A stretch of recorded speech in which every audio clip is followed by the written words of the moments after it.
नीतीश कुमार के किस निर्णय से सकते में है भाजपा? जेडीयू विधायक दल की बैठक में ऐसा क्या हुआ? नीतीश कुमार ने साथ देकर किसको दिया मात? तब जब 2014 में नरेंद्र मोदी प्रधानमंत्री बने थे कि लाल कृष्ण आडवाणी, मुरली मनोहर जोशी और तमाम बड़े नेता के मार्गदर्शन में नरेंद्र मोदी काम करेंगे। क्या नरेंद्र मोदी ने इन नेताओं से कभी मार्गदर्शन लिया? और मार्गदर्शन मंडल में जिनको भेजा गया वो कहाँ हैं? आज एक छोटे से कार्यकर्ता भी उनसे मिलने नहीं जाते हैं। प्रधानमंत्री और मुख्यमंत्री तो दूर की बात है। तो राजनीति में एक जब बड़ा नेता का विदाई होता है तो इस प्रकार की भाषा का इस्तेमाल किया जाता है उनके सम्मान के लिए कि जो अगला सरकार चलेगी वो नीतीश कुमार के ही लीडरशिप पे चलेगी, नीतीश कुमार के ही मार्गदर्शन में चलेगी। लेकिन आज के राजनीतिक माहौल में मार्गदर्शक मंडल और मार्गदर्शक मंडल के जो सदस्य होते हैं उनका क्या हाल है ये आप लोगों से छिपा हुआ नहीं है। नीतीश कुमार के किस निर्णय से सकते में है भाजपा?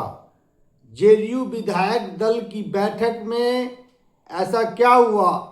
नीतीश कुमार ने साथ देकर किसको दिया मात? विधायक दल की मीटिंग में क्या हुआ?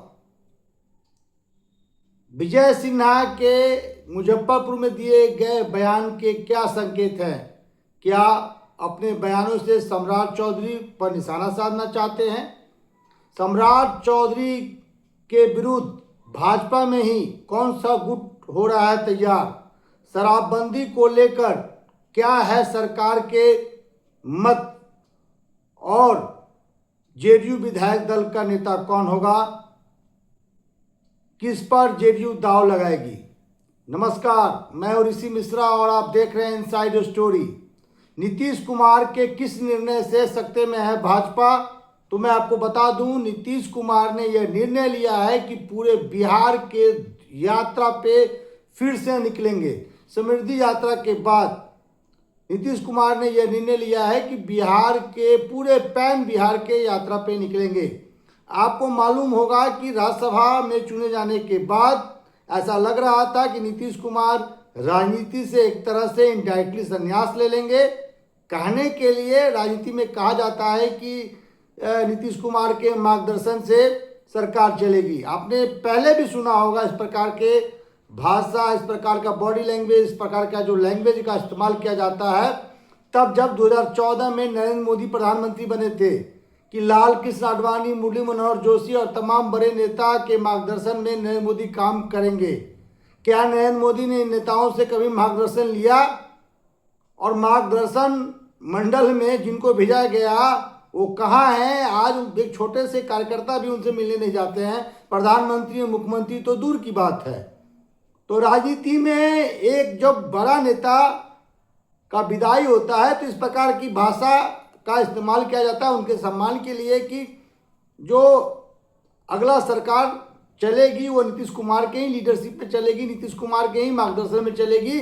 लेकिन आज के राजनीतिक माहौल में मार्गदर्शक मंडल और मार्गदर्शक मंडल के जो सदस्य होते हैं उनका क्या हाल है ये आप लोगों से छिपा हुआ नहीं है। तो नीतीश कुमार आडवाणी नहीं है, लाल कृष्ण आडवाणी नहीं है, क्योंकि लाल कृष्ण आडवाणी जो है पार्टी के एक निष्ठावान नेता रहे हैं, कार्यकर्ता रहे हैं, संघ के विचारधारा से निकलने वाले नेता रहे हैं। तो उनकी कुछ मजबूरी रही होगी, वो पार्टी के विरुद्ध नहीं जा सकते हैं। लेकिन जेडीयू जो है एक व्यक्ति की पार्टी है, यानी नीतीश कुमार की पार्टी है। और नीतीश कुमार यह जानते हैं कि जैसे ही वो शिथिल पड़ जाएंगे तो जेडीयू को तोड़ना खासकर बीजेपी के लिए आसान हो जाएगा। क्योंकि आप इस बात को समझिए, बीजेपी अपने बलबूते पर सरकार में तभी आएगी जब जेडीयू रसातल में चली जाएगी, यानी जेडीयू का जो वोट बैंक है वो बीजेपी को ट्रांसफर हो जाएगा। क्योंकि उधर यदि राजद को देखें तो एमवाई उनके साथ आज भी मजबूती के साथ बनी हुई है और लाख प्रयास करने के बावजूद भी वाई ना एम दोनों, यानी वाई मतलब यादव और मुस्लिम टूटता हुआ नजर नहीं आ रहा है। कुछ क्षेत्रों में जैसे सीमांचल में एआईएमआईएम के कारण कुछ मुसलमान वोट टूट जाते हैं। जहाँ जहाँ एनडीए ने यादव समाज से आने वाले व्यक्ति को टिकट दिया तो वहाँ कुछ टूट जाते हैं। लेकिन ओवरऑल यादव और मुसलमानों का समर्थन आज भी राजद के साथ है। तो नीतीश कुमार जानते हैं कि यदि पार्टी को जिंदा रखना है, निशांत के भविष्य को मजबूत करना है, तो उनको सक्रिय रहना होगा। यदि शिथिल पड़ते हैं तो इसका नुकसान जेडीयू को होगा, और जेडीयू जितना मजबूत होगा, जेडीयू संगठन के रूप में जितना मजबूत होंगे, उतना ही बीजेपी के लिए परेशानी का सबब होगा। क्योंकि बीजेपी को मजबूत सहयोगी की जरूरत नहीं है, क्योंकि बीजेपी अपने गोल्डन एरा पे है। बिहार एक ऐसा राज्य है जहां आज भी सहयोगी के बदौलत भाजपा सरकार में है। भाजपा सरकार में क्या, पहले जूनियर पार्टनर हुआ करती थी। विगत 20 सालों से नीतीश कुमार मुख्यमंत्री थे। तो भाजपा कभी भी नहीं ये चाहेगी कि जेडीयू मजबूत हो, और नीतीश कुमार इस चीज़ को समझते हैं कि आफ्टर नीतीश कुमार कौन, और निशांत उतने मैच्योर नहीं है। निशांत को अभी अपनी जो परिपक्वता है, राजनीतिक कौशल है, वो साबित करना होगा। समय के साथ वो साबित कर भी सकते हैं। देखिए, किसी के बारे में कि कौन कितना प्रतिभावान है, कौन कितना राजनीति को समझता है, यदि आप उनको मौका देंगे तभी ना। तो इन तमाम चीज़ों के लिए नीतीश कुमार ने ये निर्णय लिया है कि वो बिहार के सघन यात्रा पे निकलेंगे, लोगों से मिलेंगे, पुराने कार्यकर्ताओं से मिलेंगे, और सरकार पर बिहार में रख कर पैनी नजर रखेंगे। जी हाँ, बिहार से बाहर नहीं जाने कहीं जा रहे हैं वो। हाँ भाई, राज्यसभा के सांसद हैं, जब पार्लियामेंट चलेगा तो राज्यसभा जाएंगे ही, लेकिन सरकार पर पैनी नज़र उनकी बनी रहेगी। और इसका सबसे बड़ा एग्जाम्पल ये है कि जो शराबबंदी, आप लोगों भी ने सुना होगा शराबबंदी को लेकर कि नई सरकार आते ही शराबबंदी को हटा दिया जाएगा। लेकिन क्या हुआ, हिम्मत है सम्राट चौधरी में, हिम्मत है बीजेपी में कि नीतीश कुमार के द्वारा लिए गए निर्णय को आप बदल दें। क्यों नहीं सम्राट चौधरी ने शराबबंदी को हटा दिया? ये आप लोगों ने सुना होगा कि जैसे ही नया सरकार आएगा, 1-2 महीने के अंदर शराबबंदी को हटा दिया जाएगा। लेकिन सरकार ने स्पष्ट कर दिया है कि शराबबंदी को यह सरकार हटाने नहीं जा रही है। इसका अर्थ ये हुआ कि नीतीश कुमार ने यह स्पष्ट कह दिया है कि जो सरकार ने पूर्व में निर्णय लिया है उसको आप नहीं बदलेंगे। और नीतीश कुमार की अभी भी इतनी धमक है, इसका सबसे बड़ा एग्जाम्पल है कि शराबबंदी को नहीं हटाया गया है। और आप जानते हैं कि शराबबंदी के कारण राज्य को कितना नुकसान हो रहा है, और कई ऐसे विभाग हैं, कई ऐसे डिपार्टमेंट हैं जो जहां सरकार अपने कर्मचारियों को सही समय पर वेतन नहीं दे पा रही है। सरकार फिजिकल डिफिसिट में एक तरह से जा रही है। लेकिन जो नीतीश कुमार ने पूर्व में निर्णय लिया है शराबबंदी को लेकर, उसे सरकार यानी सम्राट चौधरी की इतनी हिम्मत नहीं है कि उस निर्णय को पलट दे। अब आते हैं जेडीयू विधायक दल की मीटिंग में क्या हुआ, तो मैं आपको बता दूं 85 विधायक हैं, और हम पत्रकार बंधु डिस्कस कर रहे थे मॉर्निंग में कि 85 विधायक के यदि 2-2 मिनट भी बोलने का मौका मिलेगा तो मतलब कई घंटे ये मीटिंग चलेगी। लेकिन मीटिंग चला सिर्फ 15 मिनट, स्क्रिप्ट पहले से ही लिख दिया गया था। और मैं ये आपको बता दूं कि कल रात में अन्य मार्ग एक जेडीयू के बड़े नेता गए थे और उनको स्क्रिप्ट समझा दिया गया था। स्क्रिप्ट के तहत ही आज पूरा कार्यक्रम हुआ। विजेंद्र यादव प्रस्ताव देते हैं कि राष्ट्रीय अध्यक्ष यानी नीतीश कुमार जो निर्णय लेंगे वो हम सबको मंजूर होगा, और उसको श्रवण कुमार इंडोर्स करते हैं, प्रदेश अध्यक्ष उमेश कुशवाहा इंडोर्स करते हैं। यानी विधायक दल का नेता कौन होगा, यानी विधानमंडल दल का नेता कौन होगा। विधायक दल मतलब विधानसभा के जो 85 विधायक है उसका नेता, और विधानमंडल मतलब विधानसभा और विधान परिषद दोनों मिला के। और विगत 20 सालों से नीतीश कुमार विधानमंडल के दल के नेता थे, और नीतीश कुमार के स्थान पर कौन होगा ये नीतीश कुमार ही निर्णय लेंगे, कोई नहीं। हालांकि बैठक में संजय झा और ललन सिंह भी मौजूद थे, हालांकि उन्होंने भी भाषण दिया, श्रवण कुमार ने भाषण दिया, लेकिन किसी की इतनी हिम्मत नहीं हुई कि नीतीश कुमार को ये कहे कि यही व्यक्ति, फलाना व्यक्ति ही यह सुझाव होता है, सुझाव के माध्यम से मार्गदर्शन किया जाता है कि फलाना व्यक्ति को विधायक दल का नेता होना चाहिए। लेकिन विजेंद्र यादव जो सबसे वफादार हैं नीतीश कुमार के, और आपने देखा भी होगा कि शपथ लेने के बाद विजेंद्र यादव से खुद नीतीश कुमार मिलने गए हैं, तो विजेंद्र यादव प्रस्ताव रखते हैं और उसको इंडोर्स करते हैं श्रवण कुमार और उमेश कुशवाहा जो प्रदेश अध्यक्ष हैं जेडीयू के। संभावना ये है कि देखिए, एक भूमिहार जाति के डिप्टी सीएम ऑलरेडी बना दिए गए हैं और एक पिछड़े समाज यानी यादव समाज के व्यक्ति को डिप्टी सीएम बना दिया गया है। तो जेडीयू का जो आधार वोट है यानी लवकुश, उसमें से किसी एक व्यक्ति को विधायक दल का नेता चुना जा सकता है। हालांकि नीतीश कुमार को आप जानते हैं कब क्या निर्णय ले ले, कहाँ नहीं जा सकता है, उनके मन में क्या चलता है कोई नहीं बता सकता है। कोई उनके मन में जो बात चल रही है उसको प्रिडिक्ट कर दे और सही साबित हो जाए। अक्सर एक साबित जो संभावनाएं हम लोग व्यक्त करते हैं वो गलत ही साबित होता है। तो नीतीश कुमार, हालांकि ये चर्चा है कि भाई एक यादव समाज के डिप्टी सीएम है और एक भूमिहार समाज के डिप्टी सीएम है, एक अगरा है, एक पिछड़ा है, तो भाई जो पार्टी का आधार वोट है लवकुश, उसमें से किसी कुर्मी समुदाय के व्यक्ति को विधायक दल का नेता, विधानमंडल दल का नेता चुन लिया जाए। उसमें सबसे अधिक जो नाम है वो श्रवण कुमार का है।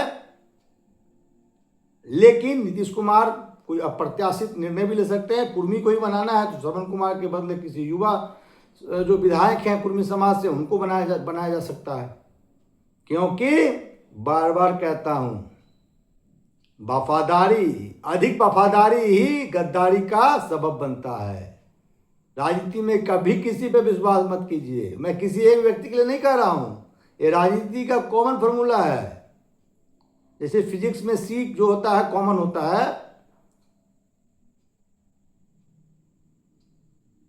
उसी तरह राजनीति में अधिक वफादारी ही गद्दारी का सबब बनता है। आपने देखा होगा यदि बिहार की राजनीति को आप समझते हैं तो लालू यादव के एक जमाने में बहुत करीबी हुआ करते थे उनके मित्र रंजन यादव, डॉक्टर रंजन यादव। और जब लालू यादव जेल जाने लगे तो रंजन यादव ने ऐसा माहौल बनाया था कि भाई अगला मुख्यमंत्री हम ही होंगे, नहीं तो मैं पार्टी तोड़ दूंगा।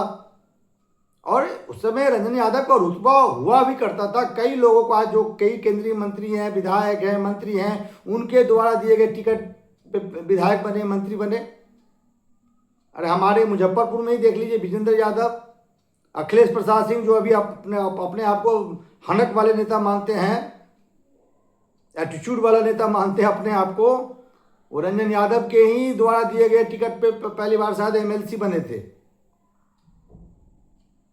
तो रंजन यादव बहुत ही वफादार थे, नीतीश कुमार बहुत ही उन पे विश्वास करते थे।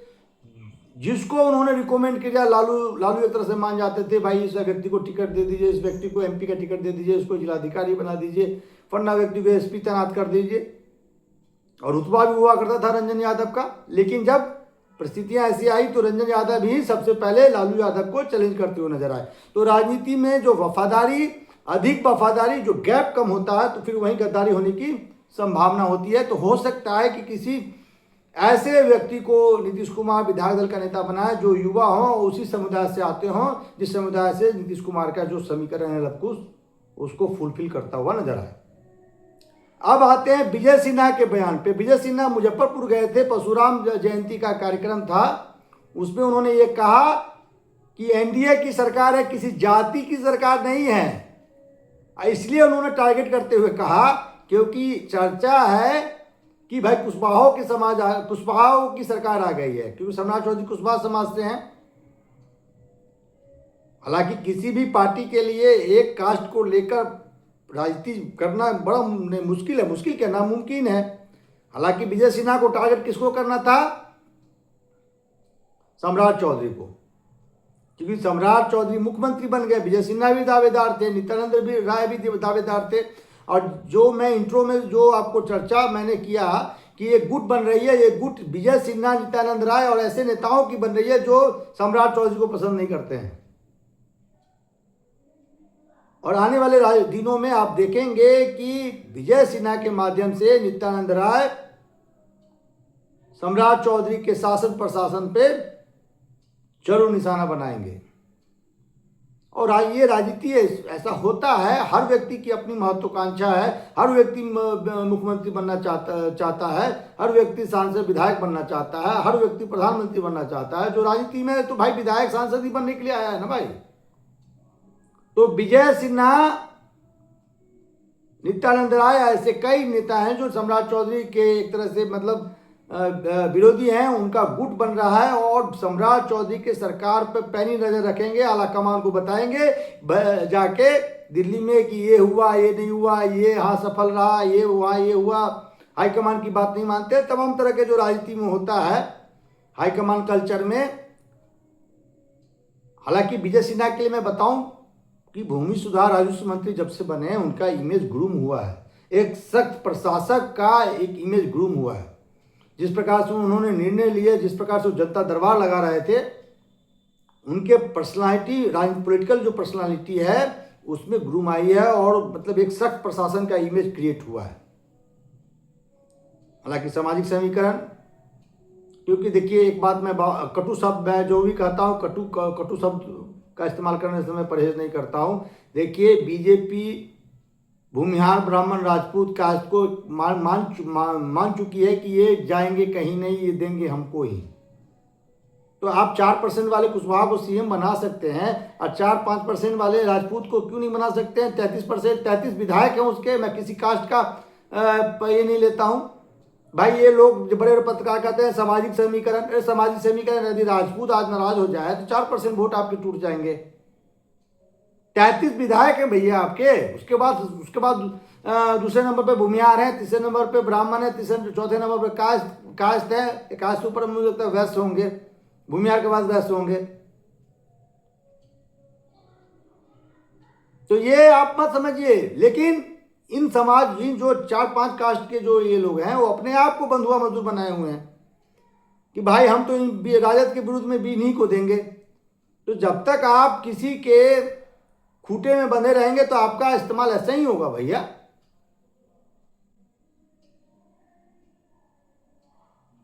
तो ये समझने की जरूरत है। हालांकि सम्राट चौधरी अच्छे प्रशासक हैं। आज भी उन्होंने एक बयान दिया है कि यदि माँ बहनों के साथ कोई भी अपराधी, कोई भी व्यक्ति यदि गलत करता है तो उसको पाताल से ढूंढ के भी ठीक कर देंगे। ये अच्छी बात है। महिलाओं का सुरक्षा, आदि आबादी माँ बहनों की सुरक्षा की सरकार यदि गारंटी लेती है तो अच्छी बात है। और यदि लॉ एंड ऑर्डर सख्त होंगे तो कई चीज़ों के जो डेवलपमेंट के जो आयाम हैं उसके दरवाजे खुल जाएंगे। बड़े बड़े उद्योगपति इन्वेस्ट करना चाहेंगे। बिहार में क्यों नहीं इन्वेस्ट करते हैं? एक मामला लॉ एंड ऑर्डर का भी है। बहुत से ऐसे फैक्टर हैं लेकिन एक फैक्टर लॉ एंड ऑर्डर का भी है। हालांकि बिहार में लॉ एंड ऑर्डर के मामले में बहुत सुधार हुआ है। जो वर्तमान में जो डीजीपी हैं विनय कुमार, वो सख्त पदाधिकारी हैं, ऑनेस्ट पदाधिकारी हैं। जहाँ तक मैं जानता हूँ कोई भी व्यक्ति उनको 11 बजे 12 बजे रात में भी फ़ोन कर सकता है। वो व्यक्ति 1 बजे के बाद ही सोने जाते हैं। लेकिन अभी भी क्राइम कंट्रोल करने के लिए बहुत काम करने की जरूरत है, खासकर लोअर लेवल पे, जहां जो मतलब एसएचओ लेवल है, इंस्पेक्टर है, डीएसपी है। भ्रष्टाचार वहीं क्रिएट होता है, लेन देन का प्रक्रिया वहीं होता है। तो विनय सर आपको वहीं फोकस करने की जरूरत है। तो ये सम्राट चौधरी की जो पहल है उसका मैं प्रशंसा करता हूं। और नई सरकार से उम्मीद करते हैं कि जो ग्राउंड पे जो भ्रष्टाचार का एक लेवल बना हुआ है, एक लेयर बना हुआ है, उसको आप कम से कम डिस्ट्रॉय कीजिए। चाहे वह स्वास्थ्य महकमा हो, चाहे वह पुलिस विभाग हो, आप चाहे भूमि सुधार राजस्व विभाग हो, आप सीओ के ऑफिस में चले जाइए, बीडीओ के ऑफिस में चले जाइए, हर जगह आपको दलाल मिल जाएंगे। बिना दलाल का काम नहीं होता है, इसमें कोई इसमें दो राय नहीं है। आपको वहां पे चोट करने की जरूरत है।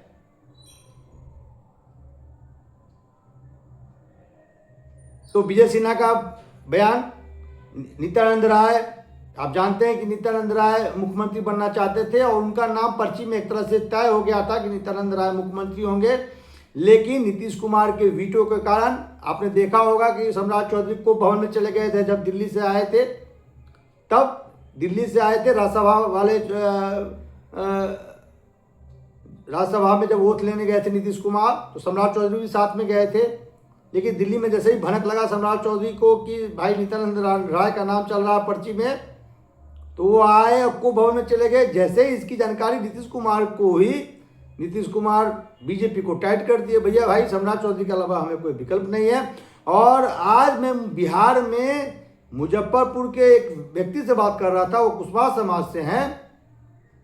सम्राट चौधरी से अधिक वो नीतीश कुमार से खुश हैं कि भाई हमारे समाज के आने वाले किसी व्यक्ति को ये नीतीश कुमार ही हैं जिनके कारण वो मुख्यमंत्री सम्राट चौधरी बन पाए। तो जो नीतीश कुमार चाहते थे ग्राउंड पे मैसेज एक जाए, उसको देने में सफल रहे। तो आज के लिए इतना ही, फिर कल मिलते हैं नए खबर के साथ। तब तक के लिए नमस्कार।